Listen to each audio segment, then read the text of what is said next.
What's going on, everybody? It's your boy Hanz Fequiere. I am on the Healthcare CEO podcast. Guess what? Today is episode 21, and we always say what the episode number means, but it's kind of ironic that the episode 21 means legal age for drinking, because guess what? I have none other than Dia Sims.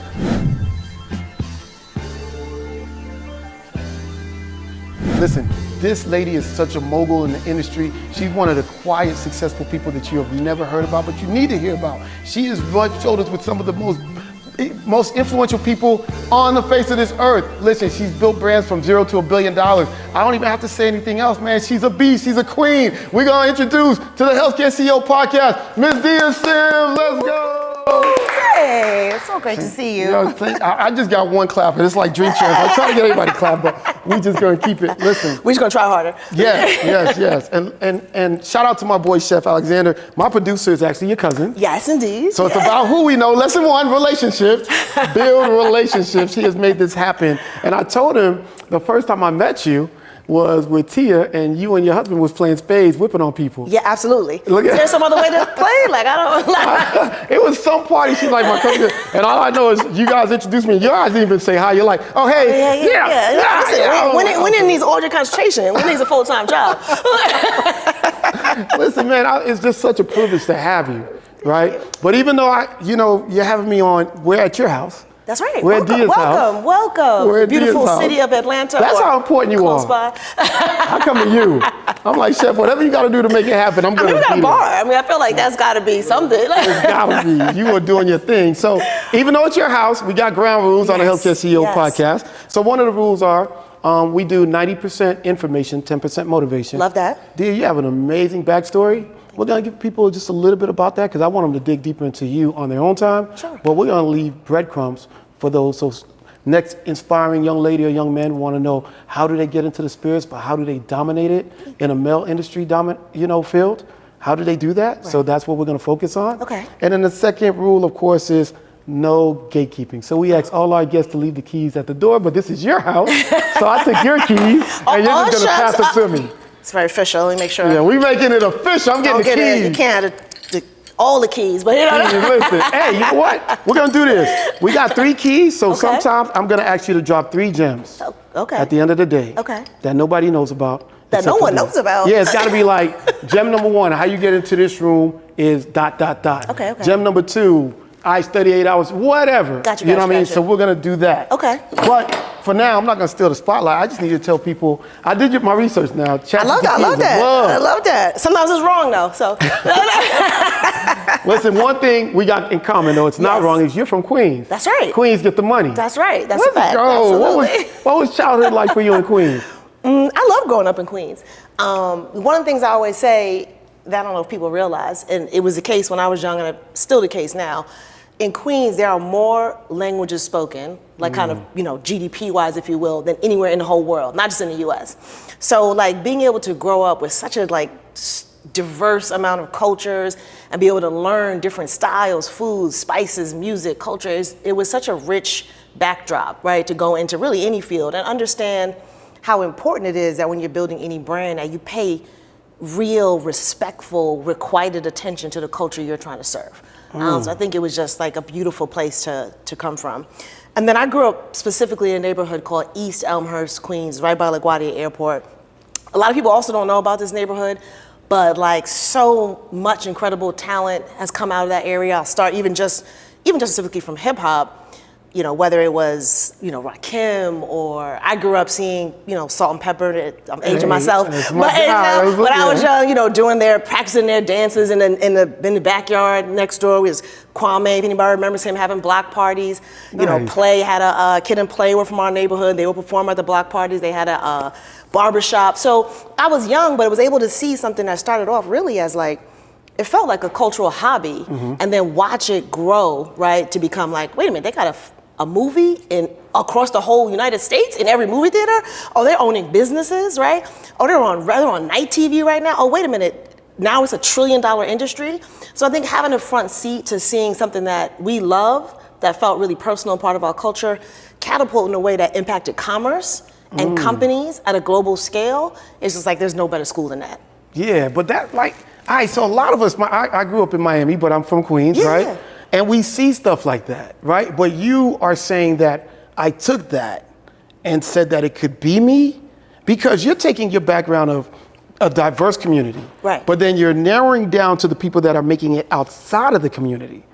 And now, because you're saying, and they're making it millions of dollars, I think my neighborhood would have been like, we're just happy to see play on the big screen. We're not equating it to a business. Like, where'd you get that? Like, you know what I'm saying? I'll be like, play, can I get an autograph? Like, bro, take a picture with me, you know, but you like, oh, they making money. No, I mean, look, you know, money to a certain degree is arbitrary, right? Whatever time we live in, you need something so you can have food and safety and warmth, right? So whatever the commerce is important, right? I wanna be, you know, my focus is always I wanna be free, right? So you need the financial wherewithal to be free, right? And then I think I definitely grew up in a house that's like, you know, if you can get a B, you can get an A, right? So it's always like anything worth doing is worth doing the hell out of. So you could love what you do, that's beautiful, and maybe you get a chance to work for your passion, maybe not. My passion is actually the outputs of like, well, I wanna be so good at it that it allows me to pursue the things I care about, the people I love, the fun I wanna have, the good times with my friends.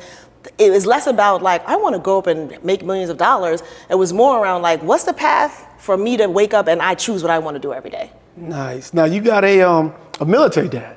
That's right. So he was the one saying, hey, if you can get a B, Negro, let's get, you know. No, but you know what? My dad was like military, black belt, everything you could think of. But he was really good about, I think, driving like a self-motivation.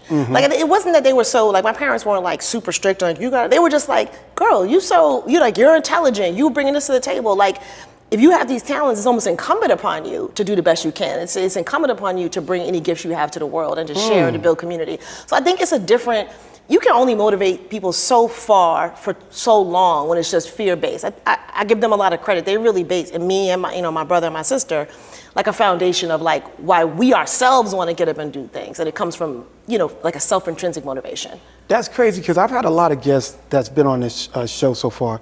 And being that my parents are Haitian, right? It was a lot of the fear-mongering. And I don't have any fault towards them, because I know they went through a lot of trauma, right? That back in their days, going to mental health was, you're considered crazy, or you couldn't talk about, so my dad was like, I'm gonna love you by just providing. I don't need to talk to you. Right. But your parents were different. Like, they were different. And I think in retrospect, it was somewhat unusual. And I knew it was unusual because all my friends would come out my house when I wasn't there to ask for their advice or get something. You know what I mean? Like they helped like the whole neighborhood, anybody they came in contact with. And I don't think I recognized it as much until I got to be an adult. Yeah, that's crazy. Like I'd have been there every day. Like I'm spending the night. Like, yo, for real, because I told my friend, I said, do you know how many black dreams are buried under fear? Yes. Because of our parents? And they didn't know better. Like I said, I don't hold them accountable for that. They're just doing what they were taught, right? For sure. But you were blessed to have parents that say, no, if you could do this, you could do that. If you get good, you could get great. Absolutely. Right? So now you're in this place and you see, and then having them say that, and then you see your peers doing it. Yes. Or your older peers, right? Absolutely. That's crazy work. No, it was amazing. Because really it's hard. You can't be what you don't see, right? Ooh. So. Oh wait, that's one key. Yeah. There we go. Cloth talk. So I think, whether you, again, 10 years old, you may not have recognized it at that time. Yeah. But when something feels normal to you or possible because you physically have seen it, it's just so different in the way you approach life. Yeah. What is one thing they made you do that, like, maybe Taekwondo? I don't know, somebody told me you used to take that. But, I did take Taekwondo. Or one thing they made you do, you're like, man, why I gotta do this? But now, like you said, later on in life, you're like, ooh, thank you, God. Like 8 hours a day of studying. Your dad was in the military, he might have had you running miles before school. No, three things I think that really seems, might not seem that big a deal at the time, but definitely I took Taekwondo. And in the beginning, it's super fun, But then, as I'm getting older, I'm like 12, I'm like, I just want to go to the movies. Like, I gotta go to. But especially I think for a young woman, super, like the confidence you get, the physical confidence, and being able to feel like you're strong and you can defend yourself is critically important. And maybe that was a reason, maybe it wasn't, but an understanding of the importance of like, you have to get your mind right, but also what do you do to make sure you feel physically safe? Makes a big difference. And a level of discipline that you need to understand to apply to any part of your life was useful.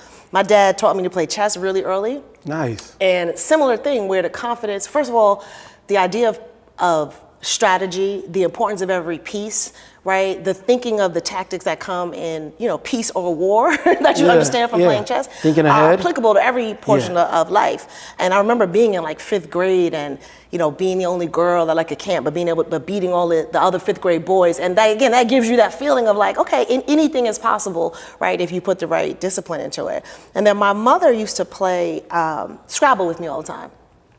And again, you're just playing games. I didn't think anything of it. But years later, when you are able to communicate, right, and you have a different, right, it seems like a small thing, but when you have, boatloads of words at your disposal, and you're able to be precise in the way you engage people and galvanize people, it really does make a difference. Even when you think about babies, like when you teach babies and toddlers sign language, they're like the amount of times they have temper tantrums or they cry or they get upset is so much less because they can say what they need. They can communicate, right? So giving me the tool of being able to have an arsenal of words, it is really a way to have a leg up in the way you communicate in the world. So I'm gonna go buy a Scrabble game. Get to it. Yeah. I can beat you at that too, like Spades. Oh, here we go. We're gonna put this key right there now.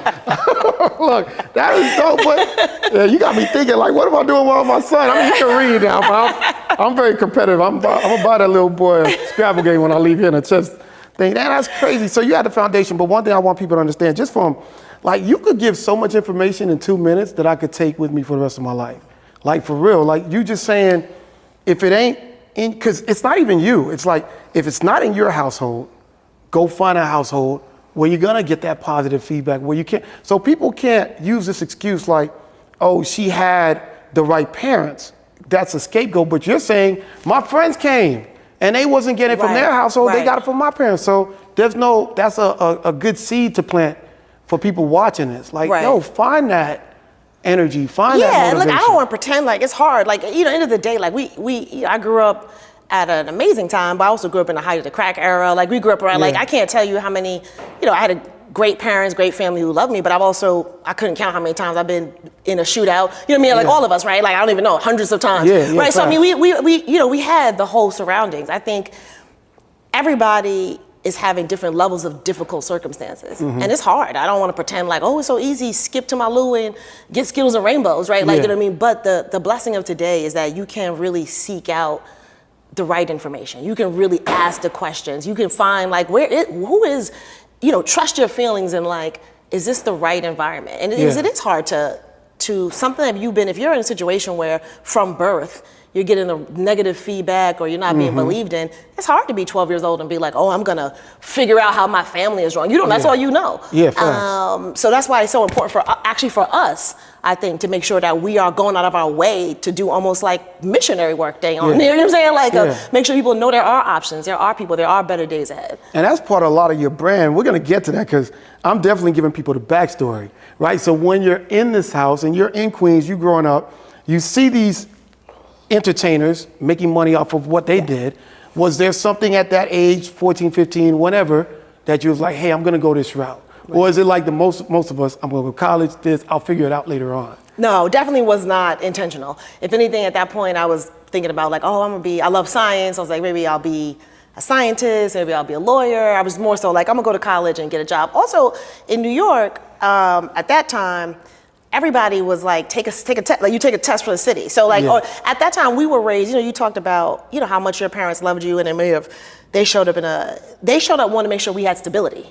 So all the adults we knew were like, you gotta get great health benefits. You gotta get a job that you can stay at for 30 years. So a lot of the encouragement was like, maybe you could work for the federal government. Maybe you could work with very traditional jobs, options, right? Lawyer and doctor was like maybe the most, you're gonna try real hard to get that. So I didn't know about jobs I know about now. Oh, I could be a scientist and make flavored vodka, right? Or, you know what I mean? I never knew about these options of all these unusual careers, or I never even realized behind one bottle or even behind one, single, it might be 100 people working on a music single. Like, so these jobs I just never heard of him until I went to college and started to learn more and more. And then so you're in college. Yeah. Where was that light bulb? Like, ooh, I'm gonna go right instead of left. Oh, golly. No doctor. I'm throwing the lawyer, the doctor stuff out the window. I'm finding my niche. No, you know what? I started to learn more. I went to prom with a DJ, became a famous like DJ in Queens, and it was my boy. So that was like the first. That was my first seeing like upfront entrepreneurship. Yeah. Like going around, you know, in New York, going to Jamaica Avenue or Fordham Road, selling tapes. He would be selling. So I would see like, okay, he's working all day, working multiple jobs. He's going to make money. He's booking. So it was my first like, okay, I see how his physical work for himself is, you know, getting my nails done. No. Hey man, make sure you hook them tapes up. So that was probably the first thing. And then after school, I took a very traditional job. I worked for the Department of Defense, negotiating defense contracts, right? So it was basically what I had been taught to do. I'm gonna get a job for the federal government. I could grow. I could be here for a long time. I ended up getting just honestly a little bit bored with it. Yeah. And I started working for a gentleman. I always give credit to Mark Barnes, who's like a nightlife mogul in the DC, Maryland, Virginia area. He's just a person who's so committed to excellence, right? So it doesn't matter what it is. He could be having just a party for 6 people. It's gonna be spotless. Nice. Food's gonna be incredible, served at the perfect temperature, music at the right. So I remember, now this was the first aha moment I remember of, we were promoting parties for him and with him, and we were at a venue, small venue, but it would be open from like 5 to maybe 2 or 3 a.m. And for those of you guys don't know, sorry to cut you off. Yes. When we were promoting parties back then, they were flyers. Oh yeah. We didn't have Instagram, so all you new people that are watching this know that means Dia was out there working. That's right. You hand-to-hand combat. That's right. I did it, and there's those couple people that will take your flyer, throw it on the floor right in front of you. Like, man, I don't want this shit. I'm like, damn. No, it was very different than now. You had to, honestly, we would have to go out every day and try to meet 10 new people. Like, it was like old school, coming, inviting people to something, right? And for every 500 flyers you open, 10 people show up. The work was real, man. It wasn't just doing a post. Work was definitely real. Yeah, that's what's up. But one day at an event, I just did the math in my mind. I was like, so wait a minute, we did, because we were, you know, you're checking how many people. So I was like, okay, 1,100 people. We charging $15 a person. They're buying drinks, or that time's much cheaper, $10 a person, whatever. So I started looking. And then I was doing the math for that night. I was like, he's open 4 nights a week. It's this many weeks. And I was like, oh, and it was like a shocking thing to me. And I started adding them. I was like, oh, hold on, he's making, this is like, we're making millions of dollars in this small venue. Like, he's making, and I don't know, just at 22, it hadn't occurred to me, oh, we could be making millions of dollars. Yeah. It was like this is one small venue on U Street. You know what I mean? Like, this is possible to do. So that was the first time I was like, oh, wait a minute. I want to figure out how to do this. And that, me and my friends ended up opening our own kind of first company not too far after that. Nice. What was it called? You remember? It was called Madison Marketing. Madison Marketing Inc. Mink. Yeah. But it seems like you're saying the first time, but when you look back at it, we were enjoying life, and you're looking at Kid and Play, and you're always looking at the business side. Right. You know what I'm saying? So even when you think it's the first time, I'm like, nah, that was the first, it might have been the first time you acted on it. Right. But you've always been, I see what people are doing, wow, they're making money. Now you're going to this guy, you count his, not his pockets, but you know, you was counting your boyfriend's pockets because you needed your nails done. You was always counting somebody's pockets. Well, listen, I do think math, you have to be, even for the, you know, the initiative I have now, we always describe it as, it's heart-led, but it's math-based. So like, I love seeing people succeed, right? So I'm never counting anybody's pockets in a negative way, but I'm always doing the math of the energy, time, and resources, because I am always thinking about what's the return on the most precious thing, which is much more important than money, which is time.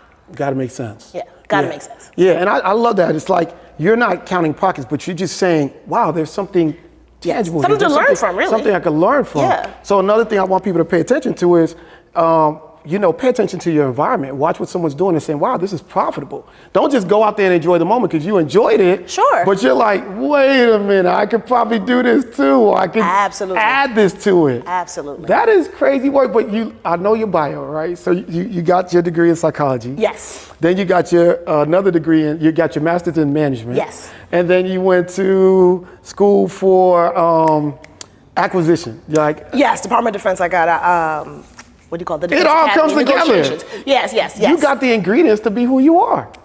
We all do, by the way. Because you got the psychology thing, You can kind of, understand how people think. Yes. And then you got the business side. Yes. So you know how to put those thoughts together and formulate them into a business idea. Yes. And then you got the acquisition part. I could work, I could PR for you anytime you want me to. But then you got the acquisition side. Was that planned out?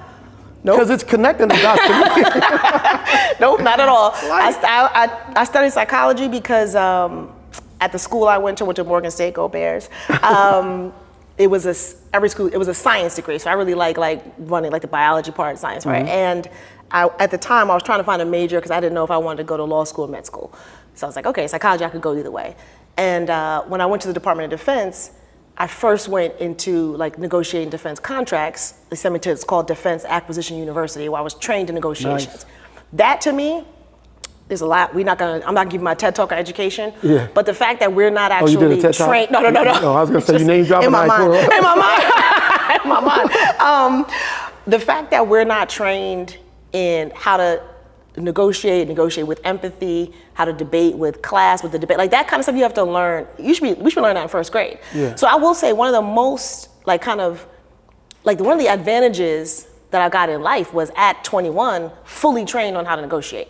And big $100 million deal. So did I know that was going to be so useful to me 10 years later when I'm reading contracts, involved with A-list celebrities? Super helpful, right? But at the time, it just helps picking a movie with my husband or negotiating with a toddler.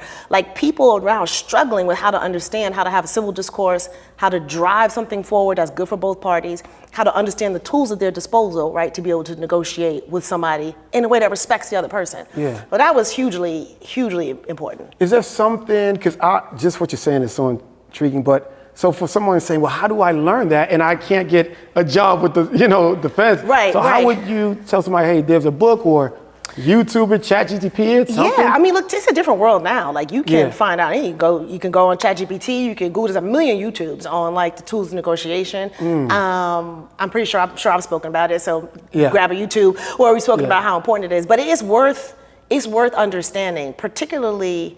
If you're working someplace, you have to understand how to advocate for yourself, and you have to really understand that to a certain degree, the nature of life is. And I don't want to make this in a transactional way, but you're kind of always negotiating, especially in the workplace. True. So you don't wait until I'm going to have a negotiation on November 2nd. No, all year you have to be thinking about the steps you're taking, the wins you're putting on the board, the moments, the way you're making yourself necessary. So you underpin that negotiation before you walk in the door. You walk in the door with leverage. Yeah, that's dope. And you use the word underpin, which I don't know. I forgot to put my smart glasses on because she don't be talking about shit. I don't even know I'll be like, hey, yo, Google that for me, Chef. What the heck? I just feel smart. I still don't know what that meant. I just feel smarter for some reason. So let me take this off. But so it's crazy though. Y'all, for real, you had it not really figured out, but it always just seemed like you were putting the dots together and then connecting them later on. It made sense. Right. Was it ever a religious thing? I know I'm going left with this, but do you ever say, hey, God, guide my steps? Because sometimes I feel like God is just telling me, just take a step. I'll make it make sense later, right? 1,000%. And 1,000%. And I definitely tell my daughter this now all the time, we move in faith, not fear, right? So I think 1,000%, people don't understand the physics of momentum. You actually may not know where you're going, but when you start moving, right, as the saying says, the path will appear, right? So the different ingredients in the way that many of us grew up, we can make something delicious, whatever's there. You know what I'm saying? You look around and say, I got this, I got some flour, I got 2 chicken breasts left and 5 wings. You know what I mean? You have to figure out, by the way, so much beautiful innovation, so many incredible things come out of those moments of I'm gonna work with what I have today, right, to make sure I'm moving forward to tomorrow. And that has always been much of what I've been able to do, and I feel grateful and blessed to have had such amazing opportunities, but it was not some calculated blueprint of I'm gonna do this, I'm gonna do that. It was really just I feel confident that I can be capable of all things through God, and I feel like I have the ingredients today, which might get added to every day, I like that. But I'm gonna use what I have today to move forward. That's dope. So what was so now you got a $100 million contract, or you negotiated it, right? Was that the I'm her moment? You know how people go, I'm him? Now you're I'm her. No, definitely not. What was the I'm her moment? No, definitely not. I think that one of the more moments where I felt awestruck is the way I would describe it. It was years later when we had been working on a brand called CîROC vodka for many years. Now, this is maybe not many years. I would say it's probably like 3.5, 4 years in. And we were just had a spirit of hard work. So we knew we were on to something. It was growing crazy. We were breaking records. It was getting all kind of like, it was 1,000% up. It was being stated as like a case history in all the beverage alcohol, right, in the United States. But then we had a meeting and we had just, some data had just come in and said, hey, this brand is now valued at $1 billion retail value brand. So like all of us are in a meeting and we try to be cool in the meeting. Like, oh, okay, well that makes sense, blah, blah, blah. But we walk out, we're like, oh, do we do that? So I think that probably, I'll never forget the moment of like, wow, we really, when you build something, right, that was not doing well at all, either a turnaround story or when you build something from scratch, that feeling is, I just felt like so grateful to be a part of something like that, yeah. I remember the first time I started my ambulance company, and I was just so busy with the work, I did not pay attention to how much money I made. Right. And then when I did my taxes, she said, you made $1.7 million. I'm like, how much you got in the bank? 150,000. Wait. Now time out. That was like a very short-lived. You spent some things the wrong way, but just the thought that I can do it. Absolutely. Was like absolutely crazy. So that was your, okay, humbly, I'm her moment, yes, right? Yes. And then we fast forward to this part where now you're rubbing shoulders with people like, trust me guys, we're not gonna name drop. You were important regardless. But in the business world, being an African-American female, you're rubbing shoulders with people that don't necessarily look like you. It's a male-dominated industry. Sure. Some of our favorite athletes you are partnered with. Like, how did those rooms open up? Was the credibility from the CİROC thing like, I need her on my team? Or you had to reinvent yourself at that point too? No, I mean, I'm a geek, right? Like I love to learn, right? So I have a lot of admiration for people who commit themselves to being best in class, whatever it is, architecture, athlete, you know what I mean? Like NBA, whatever it is, music, whatever it is, like I am inspired when I see people who are committed to being the best. And I don't know, I feel like growing up a little bit in New York at that time, we're just kind of always around people who were committed to being the best. So they rose to the top in their fields and the opportunities were commensurate. I also feel like, I'm not, in certain things I'm not good. I had to put together a bookcase, you would be laughing like, oh, she's doing a terrible job. But when it comes to delivering on a plan or building something from scratch or operationalizing somebody's dreams, I think I'm one of the best. I think I'm world class. You can say and I think when you do, when you get a reputation for that, people are gonna come find you. You just put the work in and people come find you. People gonna put the work in. Yeah. And people find you. Know what you want to do. Yeah. So this is your passion. You feel like you're walking in your purpose? 1,000%. 1,000%. Particularly in this building with our organization Pronghorn, like this is absolutely a dream come true. This is what this is your baby. This is our baby. So now helping other people build brands. Yes. This is the crazy thing about this young lady. She's helping other brands scale. Yeah. A lot of people be like, look, I made my bill. I'm chilling. And I love inviting people to this podcast that goes, nah, I'm on that Harriet Tubman stuff. I'm going back. Yeah. Where did that come from? What's that about? Well, look, I'm not gonna, first of all, I'm an accountable capitalist, right? So to be clear, like, I think it's good for business, right? It's good for the economy, it's good for the country, it's good for our community when we build successful businesses.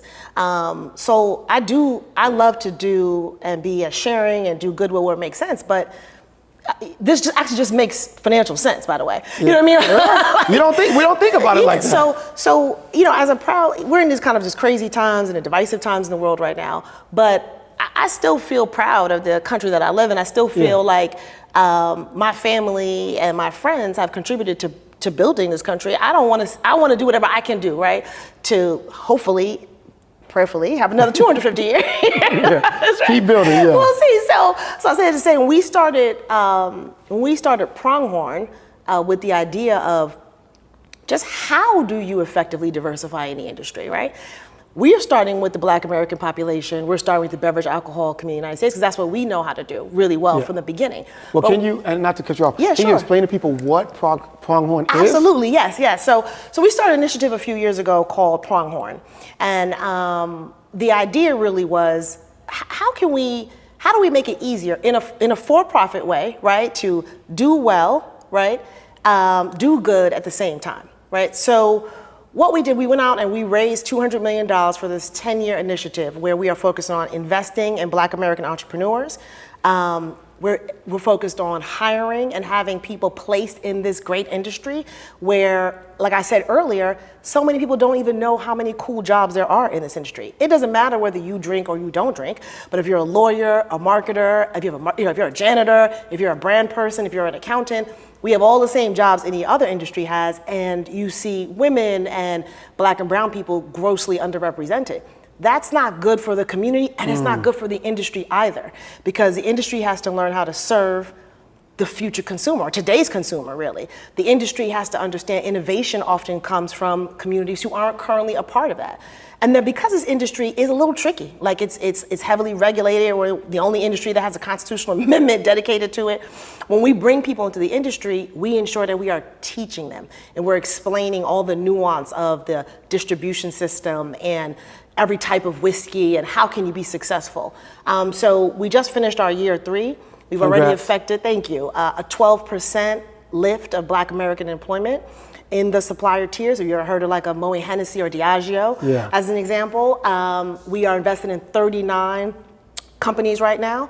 If you wanted to have an all-Black bar of my gin, vodka, tequila, whiskey, and so forth, we have that. We have it here. If you come in Atlanta, come through. Listen, I got a party. I think that deserves a round of applause, man. Like, you got to get your flowers, sweetie. That is amazing. I appreciate that. That is amazing. So if you guys, I'm going to break it down into layman terms what you just said. All right? If you have and correct me if I'm wrong. Yes. So this is me. This is not me. I'm just saying pretend. Yes. Right?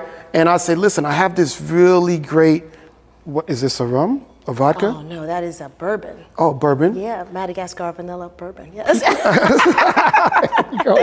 People love this, and people love this in my community, but I don't know how to scale it. Yes. Is this where you go, let me try it, let me whatever? Yeah, we want to understand what the founder is, what your idea is, how can we help you? We can connect you with how can you source barrels of liquid? We can connect you with glass makers. We can say, if you're okay with it, I like your label, but we should see how it looks when you walk into a liquor store as fluorescent. You can't read it. Wow. If you can't read it from at the beginning, maybe it's not right. This is the right color. We're going to help you with your label. We say, how much are they charging you? We say, oh no, we can help you we can get your price down 30%. We know. You're only selling it with this distributor? We're going to walk you in a bigger distributor, and we're going to help you negotiate your points. We're going to help you with your brand story. Now you have an idea, but do you know what's going on in the rest of the market? We're going to give you the data, right? So we really help you have the information, the plan, the forecast, the resources, the cost of goods, to be able to scale and have a real business. And we want both people who are like, I'm going to do this and I just want to run this business for my great grandchildren. And then there are people who are like, I'm going to build this out for 6 years and we'll help them get it sold. Yeah. So that's really what we do. I think it's important. The reason why we call it Pronghorn, right, is named after an animal, which is the fastest land mammal in the United States, the second fastest in the world, second only to the cheetah. A lot of people have never heard of this animal. It looks like an elk, basically. But the interesting thing about it is not only does it go fast, it can go fast for a long time, right? So when you compare it to a cheetah would win if they were racing in a sprint. But if the cheetah is against a pronghorn, like for a long time, for a marathon, the pronghorn will win every single time. And when we're trying to catch up from centuries of inequity, we're like, listen, we got a lot of ground to cover, but we don't have a lot of time, and we're impatient for change. And we thought this animal was a beautiful manifestation of our objective. Dang, that's dope. Y'all say, okay, I'll give you a key back there. I'll take that. I love the impatient for change. I love the pronghorn. Who came up with that? That was genius. Thank you. Oh, you did that? Okay, that was dope. That was dope. Yeah, dang. And then it's just what you bring in. So you guys got to understand that what this company is doing, what Dia's company is doing, is really helping you and not just making you sign a contract and saying, we'll take it from here. Right. You're educating people so they could understand the process and they can be part of it. And one of the crazy things we found when we were first doing the modeling and studying and deciding on this initiative was we searched, and we know this industry backwards and forwards. Like between us, the 3 co-founders, we've got like over 80 years of experience, right, in this space. And we couldn't find one Black American who ever built a gin, a whiskey, a vodka, anything, and then sold it.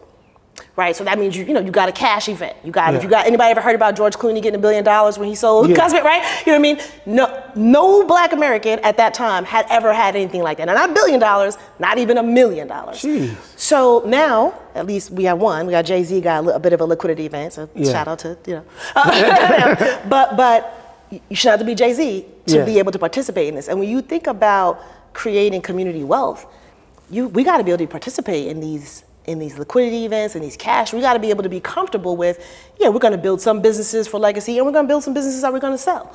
That's something that our community also needs to embrace and be okay with, because that's how you drive wealth. Yeah, especially with the consumers, right? Where a big part of this thing, all these other companies growing. Not even just a consumer footprint. In the United States, the way the Black American community disproportionately drives trends, interests, and can catapult brands from you never heard of them to the coolest new brand to a sustainable long-term brand is crazy valuable, right? So you're not just a regular consumer, you're like a 4X consumer if you're able to not just read something, but people want to be a part of it because you have given it a stamp, you've given it a verified stamp. That's uniquely something that is something that's special, right, about the Black American experience here. That is true. I love that. So and not to discredit anybody else that you've worked with, but what's that one now that Pronghorn is 3 years in? Yes. Who's been the biggest, we got him or her under our belt? Let's go. We have so many beautiful brands. We're really excited about 10 to 1 Rum. Founder's incredible, a gentleman named Mark. We're here in Atlanta, and Sierra and Russell are also investors, so shout out to them. I love the positioning of 10 to 1 Rum because the 10 to 1 represents the 10 Caribbean countries moving together as one unit, strength, right? And also, if you look back, if you really think about what a lot of rums are, it's a lot of tropes. Like he's like, we're not doing plantations and pirates, right? Rum is an elegant, liquid that's full of artistry and craftsmanship. We're doing something that's sophisticated with a liquid that we can be proud of, that's award-winning for the people that we all know, right? For the right occasions. And taking some of the, like the tropes and the silliness that have been inappropriately ascribed to like, we're in an island, so we're gonna pretend we're pirates. You know what I mean? Like you know what I'm saying? No, it's the same like brilliant, sophisticated needs that you can find in the Caribbean that you can find all over the world. And I love how he has taken that straight on with just a beautiful brand. So is it hard getting someone like that gentleman, now you got Sierra and Russell Wilson getting it. Is it hard getting those type of people to back that? I see a lot of celebrities getting into the wine and spirits. Yes. I think people, a couple of things have happened, right, in the last 20 years where, the information economy has democratized the ability to own your brand, right? So 40 years ago, a lot of celebrities would feel like it was tainting their artistry, right? To be associated with anything that was too sales forward. But the reality is, if you do it in the right way, understanding how to meet, at the right intersection of protecting your artistry, and commerce is something that should really be like their birthright, not something they should run from, as long as you understand how to do it in a way that's not, that's not sordid. And I think people are understanding that. They're understanding their power. They're understanding that one person is commanding an audience the same as NBC might have done in the 90s. And when you have that kind of influence, they have to think about their children too, right? They have to think about their children and their grandchildren. So I think it makes sense that they want to build their own businesses. And why not do in an industry that's all about communion, celebration, and fun like ours? That's dope. Are you the CEO of Pronghorn? I'm one of the founders. I'm board chair. We just recently hired, not almost a year. Our new CEO is a great gentleman named Ron Cole. So me and 2 other founders, we founded it. We built the model. We raised the money. We hired a team. I'm a very active co-founder, so I'm all in. But we have a president who runs the day-to-day. The reason I ask is because the way you explain stuff, I could see a Sierra or somebody a little hesitant, but they're like, hey, put on the phone with Dia. Smoothing this shit out. You know what I mean? Like, hey, we're gonna protect your brand.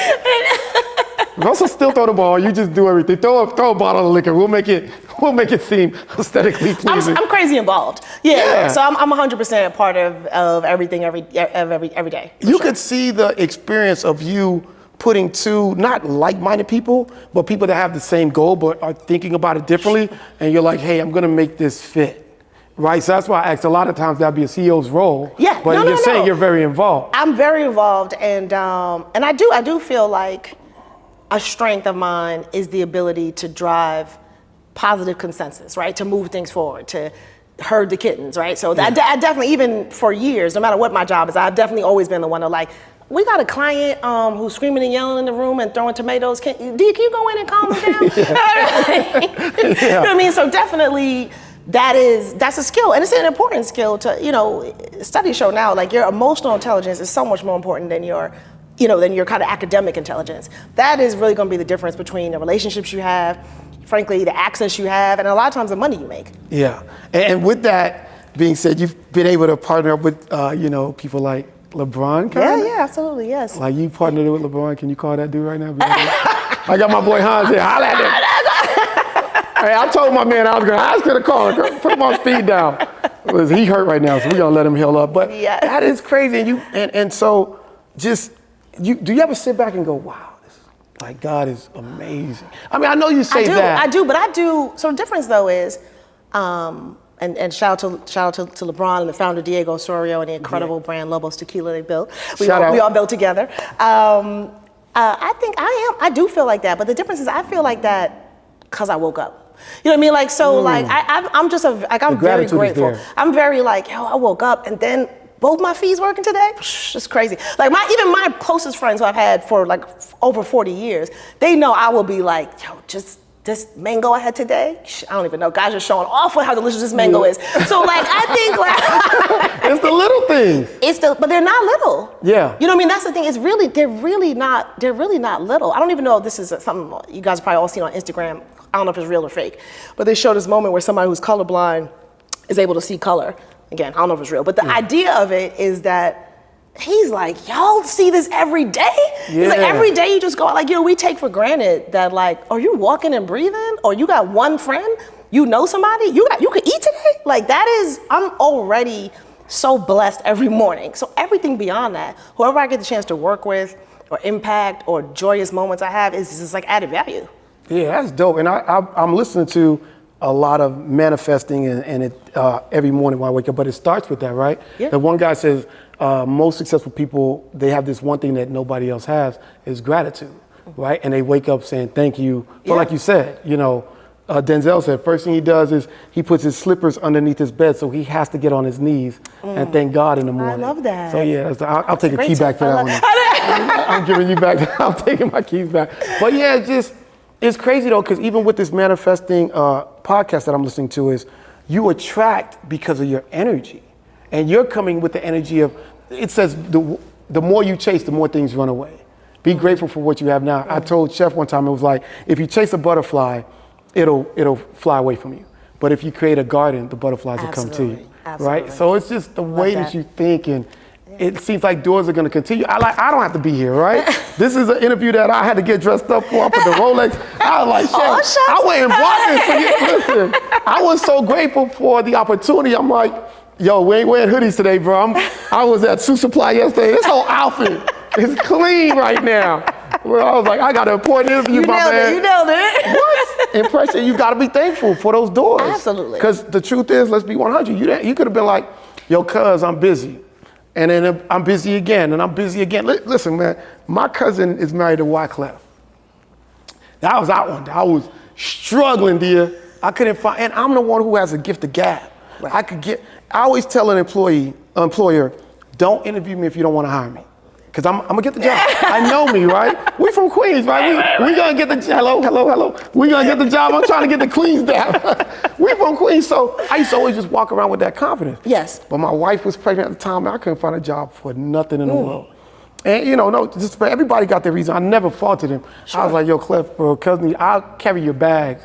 I'm just looking for something. Right. I'll stay the hell out the way. I ain't gonna give my opinion on music. Right. And he was just like, cuz I can't do nothing. I never got mad, but I always just looked at it. I was grateful to have that conversation. Absolutely. Because it just encouraged me. I didn't walk away like, man, damn. I was like, at least he picked up the phone for me. I'm gonna find those things to be like, he could have been like, man, I don't want to. But nobody owes any of us anything. So I think you can control what you can control. And that's it. And it's like people out, first of all, what a waste of time to be spending your time blaming somebody else for actions you can't control, right? If we live for 100 years, it will be a short life. So I think when people spend all their time looking backwards, having grudges. Of course, life's not perfect, you're gonna have your moments, but people really live in those moments of, vengefulness and hate and blame. And it is almost like, it is like you're just stealing from yourself. You're stealing from your own soul and your own happiness and your own very short time here on earth. Yeah, I love it, man. I've seen, and I hear what you're saying. It's like, even with your gratitude, the way you approach things, the way you approach your business, everything it's not a chess move, but you end up putting the pieces in the right place, which I love, right? You're not thinking three, you're like, hey, I'm gonna conquer this moment. And I've seen you on the Aspire stage. I'm like, oh, this she big. Like, I've seen David Goggins on there. I've seen what was that like for you? Dear, you coming out the trenches with Queens, bro.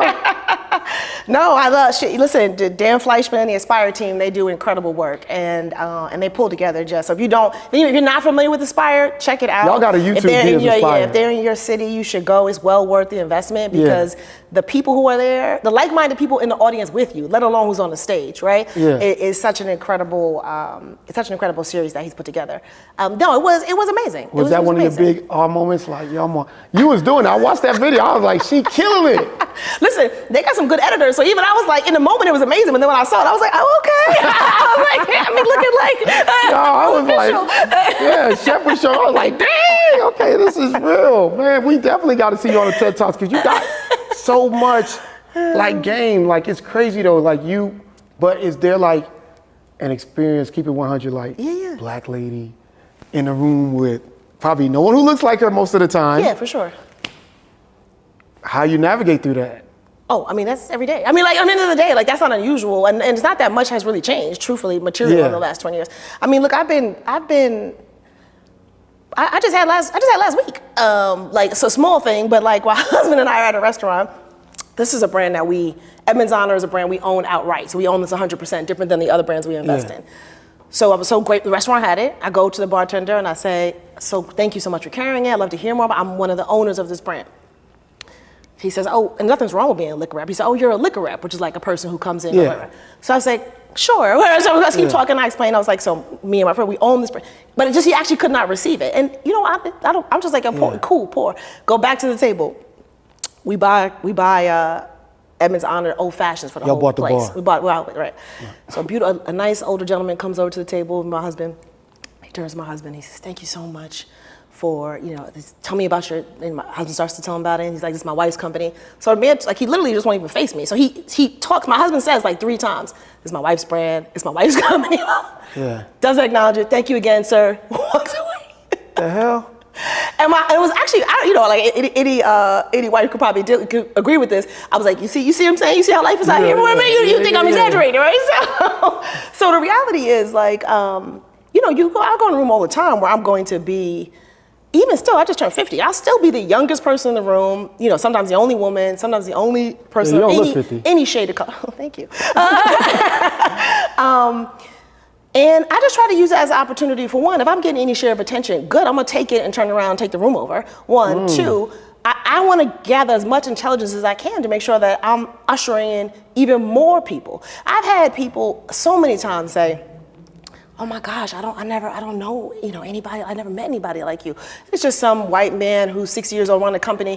And I'm always like, I'm not that special. I'm not the first. Let me introduce. But also let me introduce you. You wanna have so much fun when you meet my crew. First of all, my crew is like the bad, it's just them. And then the important thing I think is how you started it off. I think gatekeeping is the stupidest thing in the world, right? Because I'm gonna be good anywhere. To the point you said, if it all goes away, and I got to go start over in, Papua New Guinea, I'm going to be fine. You know what I'm saying? So I'm never going to gatekeep any information. If I have any access, I want to bust open the door for everybody else. By the way, for the good of those people is on favor and for the good of the people already in the room, right? The people already in the room, your life will be so much richer, so much better, so much more fun, so much better music and better food. The more you diversify the room, and this is not just a guess, all of the studies show how much more money you make when you have diverse opinions, how much safer you are. Y'all got liquor that go with potato salad, ain't that what they like?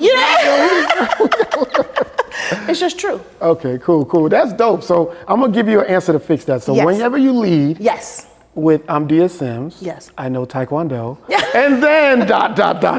That'll solve all your problems. I'm telling you. Lee, tell your husband, listen, don't introduce me as your wife first. That's Dia Taekwondo, my wife. This is all the problems. I love it. I love it. Let me ask you this though. You 50. Yes. If you could go back and tell 20-year-old Dia Sims anything, what would it be? I'll say invest in Apple.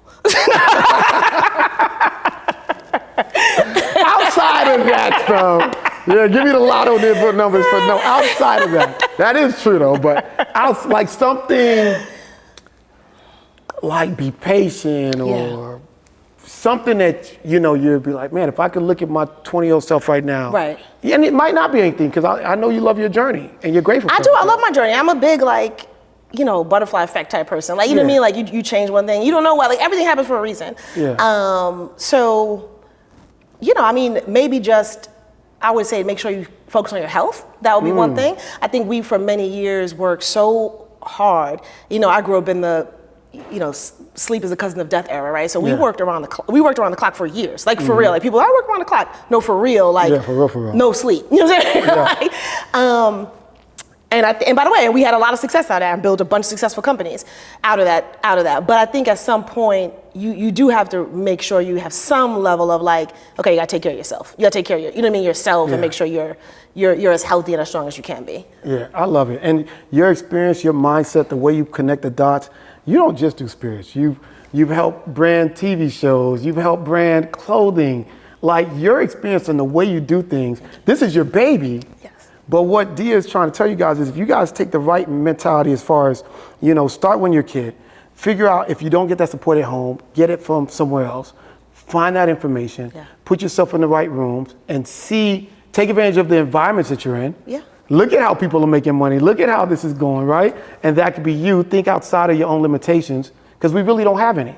Absolutely, and it's not. And to be clear, it's not necessarily all about money, but it is going to be about life. Is very simple, and we try to add a lot of complexity to it, right? Yeah. And it really is just like, are you happy more often than you're not, right? Like, do you feel proud of your contributions?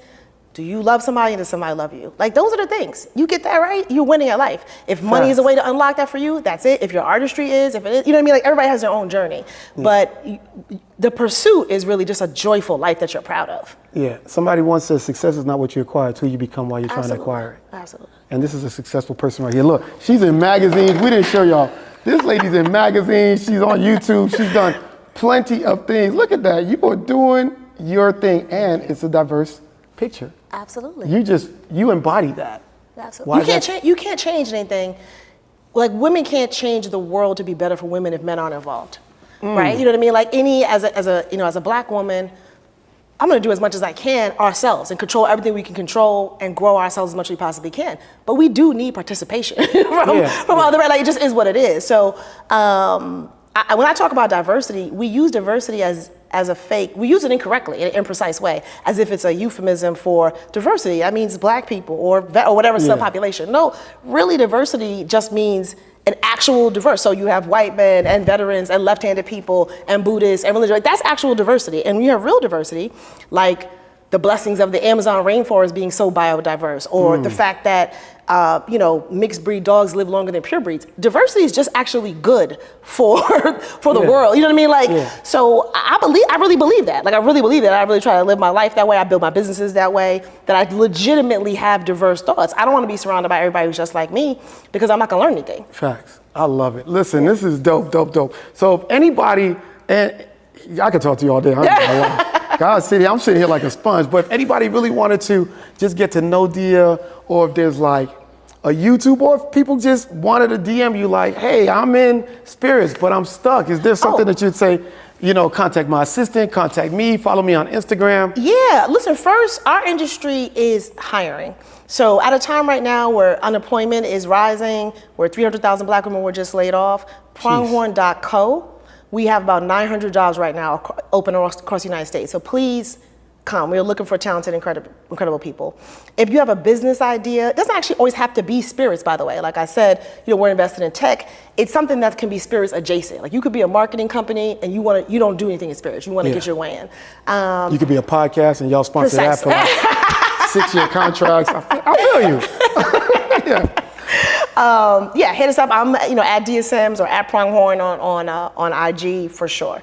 Listen, she is a lady to follow. She is a queen that that is like the most important piece on the chest for her, right? You like that time? I like that, say you did that. And she is everything business. So don't just think of Dia Sims and think of like liquor and spirits. Just think of that as representing everything that she does, right? How you built this. But I just love the fact that you really love what you do. And it's not transactional. This conversation is not transactional. No. I could tell from the roots of being in the streets of Queens to just absorbing your environment. Y'all gotta pay attention to that, man. Absorb money is everywhere around us. Happiness is everywhere around us. Mm-hmm. Just pay attention to everything and just stay true to who you are. Yeah. Love it, right? Love who you are. Yeah. And you'll go far from there. If not, you'll at least be happy. Worse, you'll be broke, but you'll be happy. It's something. So if you wanna leave anybody with anything, you know, you've dropped so many gems, man, so many keys, man. It's just been one of my best conversations. You know, I love walking away from something that I could learn, I could take with me and stuff like that. You know what I mean? So I'm gonna take advantage of this environment when we leave and we'll negotiate sponsorships like me and Chef was talking about. But anything you wanna leave, yeah, man, you've just been so dope. I mean, look, I would just say it is it's a tough time. I saw this yesterday and it inspired me. Somebody on IG had made the comment, I feel hopeful today. I forgot what it feels like to feel hope. And I would just say, in the midst of times where you feel targeted or attacked or scared or nervous, this is a really volatile time. I'm sure we're all exhausted of like another day of historic, unprecedented times. Yeah. That, the strength that we all possess, can really be otherworldly, right, when we combine together. So I just really encourage all of us, for these kind of moments, these moments of connection, they matter. And it's hard to change the world by yourself, but when we're together, there really is nothing we can't do. I love it. Listen, people like Dia, you need a prayer of protection. We gotta protect people like you. Like, I always feel like, I love all my guests. Well, I do, and Chef knows this, but there's some people I'm like, man, we just gotta protect you, right? So we're gonna do a quick prayer for Dia real quick. Father, we thank you for this just amazing day today. We thank you for her blessing us with her talents and her wisdom. We thank you for every seed that you placed inside of her, Lord. We ask that you watch over, protect her family, protect her team, protect everyone that she comes across, Lord. Continue to just allow her to change the lives of so many people like she has changed. We thank you again for this opportunity. Thank you for you, Lord. In Jesus' name we pray. Amen. Amen. Hey, you gotta be protected, sweet. Thank you so much. Yes, I love it. Hey, we are done. It's episode 21 in the books. Let's go. Thank you.